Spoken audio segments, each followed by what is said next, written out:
முருகன் பக்தர்கள் அனைவருக்கும் அன்பு வணக்கங்கள். என் அன்பு குழந்தையே, உன் உயிரான துணை இடமிருந்து ஒரு திடுக்கிடும் செய்தி ஒன்று வர போகின்றது. நான் சொல்வதை கேட்டு உடனே அதை தடுத்து விடு தங்கமே. நீயும் உன்னுடைய குடும்பமும் இப்பொழுது மிகவும் கஷ்டத்தில் உள்ளதை நான் அறிவேன். நீ இப்பொழுது கஷ்டப்படுகிறாய் என்றால் பிற்காலத்தில் மிகவும் சந்தோஷமாக இருக்க போகின்றீர்கள் என்று தானே அர்த்தம். சில வேதனைகள், சில துன்பங்கள் எல்லாம் உங்களுடைய வாழ்க்கையில் அவ்வப்போது வந்து செல்கின்றது. கவலைப்படாதே தங்கமே, இவை அனைத்தும் மாறும். மன உளைச்சல்களும் மன நிம்மதி இன்மையும் எல்லாமே சரியாகும். உன் குடும்பத்தாரும் என்னை முழுமையாக நம்ப வேண்டும் என்பதற்காகவே நான் சில விஷயங்களை செய்ய போகின்றேன். நிச்சயம் அனைவரும் பார்த்து வியக்கும்படி உன்னுடைய வீட்டில் ஒரு சுப காரியம் நடக்கப் போகின்றது.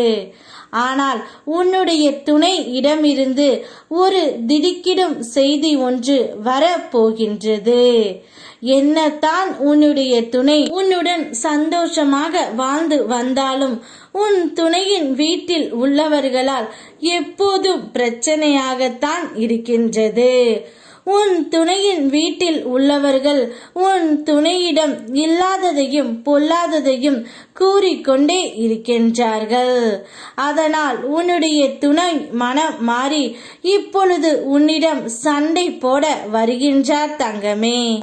இதை நான் உன்னிடம் முன்கூட்டியே எச்சரிக்கின்றேன். ஆனால் அவர் வரும் வழியிலேயே அவருடைய மனதை நான் மாற்றி விடுவேன். ஆனால் அதற்கு முன்பாக நீ தயாராக இருக்க வேண்டும். அவர் ஏதாவது பேச வந்தால் நீ அப்போது அமைதியாக இருந்துவிடு. அவர் பேசினால் நீயும் பேசினால் சண்டை அதிகமாகத்தான் ஆகும்.